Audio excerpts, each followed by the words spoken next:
The disease of diversity strikes again. The woke fungus has done exactly what it's designed to do, which is seek and destroy.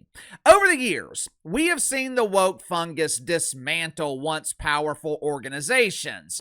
Does anyone remember Target, the proud home of the infamous supermodel Chad Thundercock modeling tuck-friendly bathing suits?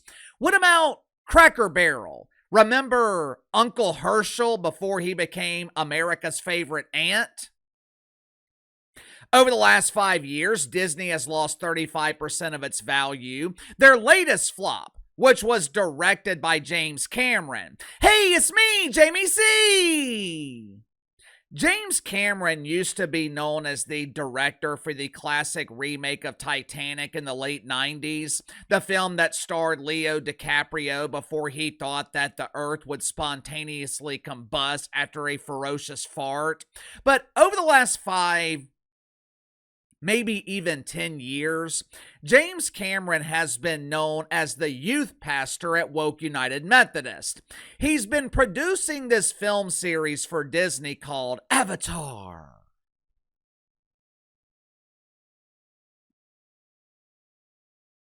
Three years ago, the second film in the series generated $2.3 billion at the box office. This is amazing! My white privilege strikes again! Woohoo! Yes, yes, yes! Although his white privilege has afforded him a life of luxury, James Cameron seems to have a love-hate relationship with his privilege. He feels immense guilt for being the white man. He is sympathetic to those who were not born with his inherent privilege. Unfortunately, though, for youth pastor James, it appears that his white privilege struck out with the release of his latest polished turd. 2 weeks ago, Disney released Avatar: Fire and Ash. My inside sources, they are telling me that this film was inspired by one of Uncle KC's favorite created terms, flaming ass fire, which is an appropriate description and title for this film because the box office results were definitely a flaming ass fire. The budget for the film was almost $500 million. During its opening weekend at the box office, Avatar: Flaming Ass Fire generated just $89 million, a decline of almost 40% when compared to its predecessor that was released 3 years ago. It also continues this alarming trend of box office flops released by the non-binary mouse. Disney is struggling. Their attempts to indoctrinate an entire generation of children have failed miserably. Mothers and fathers, they no longer trust Disney with their children. And once you lose the trust of mothers, it is damn near impossible to get it back. The problem for Disney, this starts a chain reaction of huge embarrassing failure because the generation of children who were not raised watching Disney, once they get older and have kids of their own, their kids won't be watching Disney either. Fortunately, for the magic kingdom of rainbows and woke wieners, they are not alone in their struggles. According to The Guardian, and I'm not talking about the doofus Major League Baseball team that everyone still refers to as the Indians, according to The Guardian, the entirety of the movie industry is struggling, and Hollywood is on life support with minimal chances to survive. Make sure to like and subscribe. You can follow me on Twitter at KC_BTL84. So going to the sponsor for today's video, my good friends at Drop It Wine. Now, I quit drinking 18 months ago, but every once in a while, I want to have a glass of wine with dinner or have a drink or two at happy hour with my friends. Damn near every time I do, I get an instant headache after one glass of wine. Sometimes all it takes is half a glass. I thought this was just my body not being used to the alcohol. However, it could be caused by preservatives in the wine, and that's where Drop It Wine steps in. Drop It Wine is the ultimate solution to your wine sensitivities from sulfites and tannins. All you do, Drop 1 or 2 drops in your glass of wine, and you no longer have to worry about the pending headache or the rosy cheeks. Drops from Drop It Wine do not change the taste of your drink. Matter of fact, it makes astringent red smoother. Drop It Wine has been independently tested and verified by an American-based wine laboratory in Napa Valley. And Drop It Wine is also made right here in America. This would make the perfect add-on as an accessory to any wine that you're giving someone as a gift. So click the link in the description below. Use my promo code BTL20. Receive 20% off your first purchase with Drop It Wine. Headline at The Guardian: Can Hollywood find its comeback story? The decline in the movie industry and entertainment in general. This decline has been absolutely brutal in the People's Republic of California. From 2024 to 2025, the number of shooting days in Los Angeles declined by 20%. In 2024, Hollywood accounted for just 18% of shows and movies that were produced. Now, obviously, one of the reasons for the decline in the People's Republic: taxes, or as Gabby Newsom, the boss of the Cali cartel, prefers to call it, tribute. When I was growing up, if you were an aspiring actor, it was a requirement for you to move and to live in California. Damn near every show from the 80s and 90s, it was filmed in a studio in Hollywood or Burbank.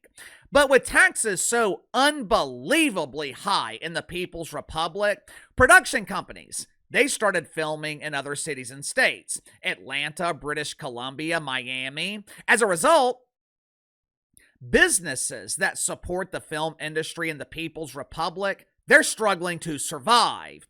A warehouse in North Hollywood that rented costumes for movies and television shows, back in October, they had a fire sale right before they set the warehouse on fire because they are now out of business. Same thing with stores that rented cameras and audio equipment. Contributions to the motion picture pension plan declined by 33% in the last 3 years. The owner of one of Hollywood's most popular car lots, which rented vehicles to production companies for movies, he used to rent 42 cars a day. He's down to renting 6 a day. The situation is so bad in Hollywood, Gabby Newsom is so desperate for a solution, he's actually willing to tell the truth. As you guys know, Gabby Newsom is allergic to the truth. But the situation is so bad, he checked himself into Woke Memorial Hospital. He asked pretend Dr. Jill Biden to inject him with truth serum, and Gabby Newsom publicly admitted that Hollywood is on life support. The question is why? Has the woke fungus destroyed Hollywood? Absolutely. Instead of making movies that entertain you, Hollywood has wasted years trying to indoctrinate you. People are not watching movies to hear passionate lectures on mythical racism. People don't give a shit if the hero in the movie is white or black, male or female. They just want the star of the film to be relatable. And for far too long, Hollywood has casted actors and actresses that the vast majority of people can't relate to. Case in point, Rachel Zegler and that disastrous remake of Snow White and the Seven Non-Binary Dwarfs. The good news for Hollywood: that problem can be solved. 5 years ago, the NBA was in a similar position. The NBA allowed itself to be infected with the woke fungus, but once they committed to playing basketball, once they quit stroking the woke wiener, after a few years, casual fans started watching again. Unfortunately, though, Hollywood has a much bigger problem. I think advancements in technology are the main reason that Hollywood is struggling. We saw the same thing happen to the music industry. When I was a teenager, we were downloading music for free. We weren't paying for it. I had a great business in high school selling personalized burnt CDs. Someone would give me a list of songs they wanted. I'd download them for free and put them on one CD, which was great, right? At the time, we thought it was great, but what ended up happening, it decimated the music industry financially. Once record labels figured out that they couldn't recoup their investments on full albums, artists stopped getting sizable advances. Once artists stopped getting advances, they no longer had the production budget to record 100 songs and pick the best 12 to 15 for the album. The remaining songs would go on mixtapes where the artist kept most of the profit. As a result, we have seen a drastic decline in the quality of music that is being produced. Kids nowadays, they are listening to the same artists, the same songs that I listened to growing up, because new artists are the drizzling shits. When you think back to the golden era of television, now some of you might say the golden era was the 70s and 80s. For millennials, we would say the 90s and 2000s. Either way, doesn't matter. Whichever golden era you choose, one of the main reasons that era was so special, there were no spoilers, and we were all watching shows at the exact same time. TGIF, the Friday night lineup on ABC. TNBC, the Saturday morning lineup on NBC. Boy Meets World, Friends, Saved by the Bell, Seinfeld, The X-Files, The Simpsons. We were all watching those shows at the same time. If you missed Friends Thursday night at 8 o'clock, you just missed it. There was no DVR. There was no on-demand.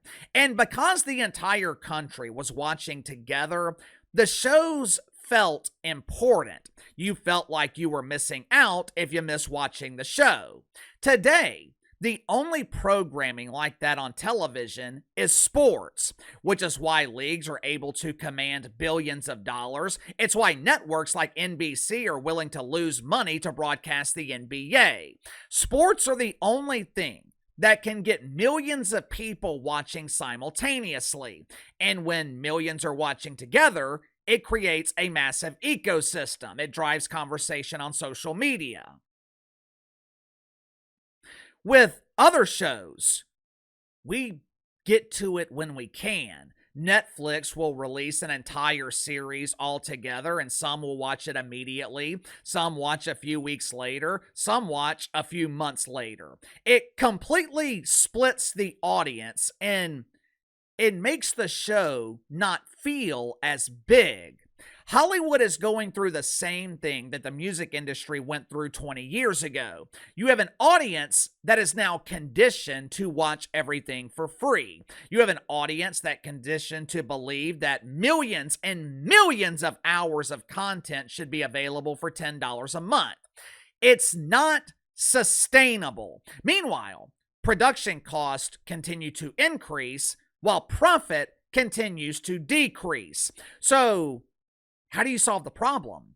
How do you convince people to pay for something when they've been conditioned not to pay?